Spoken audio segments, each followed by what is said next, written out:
Hello friends, வணக்கம். Welcome to Krishvika Food Fun channel. இன்னைக்கு நம்ம உடம்புக்கு தேவையான நோய் எதிர்ப்பு சக்தி அதிகம் கொடுக்கக்கூடிய ஒரு ரசம் தான் இன்னைக்கு பார்க்க போகிறோம். அந்த ரசம் ரெசிபியை செய்யறதுக்கு தேவையான பொருட்கள் என்னென்னு பார்க்கலாம் வாங்க.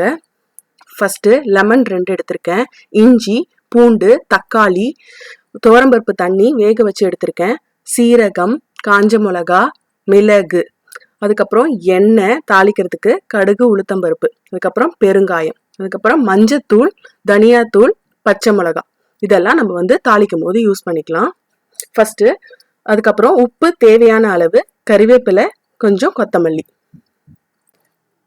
ரசத்துக்கு பொடி ப்ரிப்பேர் பண்ணிக்கலாம். அதுக்கு ஒரு கப்பில் ஒரு 1/4 கப் எடுத்துக்கோங்க. அதில் 2 டேபிள் ஸ்பூன் சீரகம், 2 டேபிள் ஸ்பூன் மிளகு,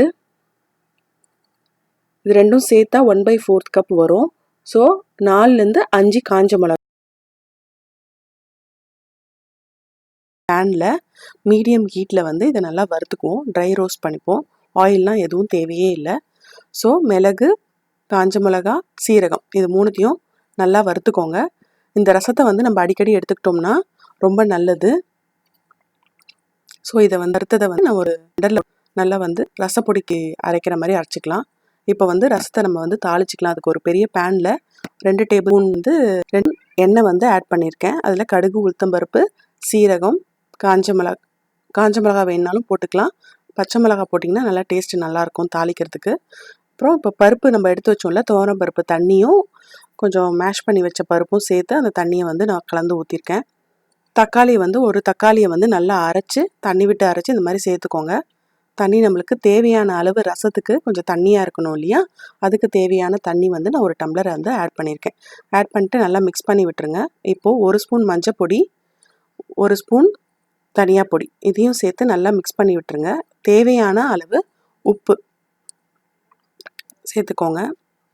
உப்பு சேர்த்துட்ட பிறகு நல்லா மிக்ஸ் பண்ணி விட்டுருங்க. நல்லா மிக்ஸ் பண்ணி விட்டுட்டு பூண்டு ஒரு 4-5 பல்லு நான் இடித்து வச்சுருக்கேன். ஸோ அதையும் இதில் தட்டி சேர்த்துக்கோங்க. இதுக்கப்புறம் லைட்டாக ஒரு கொதி வந்தால் மட்டும் போதும். கொதி வந்தவுடனே ஃப்ளேமை நம்ம சிறுவ வச்சுட்டு இஞ்சை அதே மாதிரி இடித்து அதோட சாரோடு சேர்த்துக்கோங்க. அதுக்கப்புறம் பெருங்காயத்தூள் 1/2 டீஸ்பூன் ஆட் பண்ணியிருக்கேன். 1/2 டீஸ்பூன் ஆட் பண்ணிட்ட பிறகு லைட்டாக அந்த பாயில் திருப்பி ஸ்டார்ட் ஆகும்போது நம்ம வறுத்து எடுத்து வச்சோம்ல, அந்த பொடியை இந்த பக்கம் ஆட் பண்ணி வச்சுருங்க. ஃபுல்லாகவே மிக்ஸ் பண்ணிடுங்க. ஆட் பண்ண உடனே நல்லா கொதி வரக்கூடாது.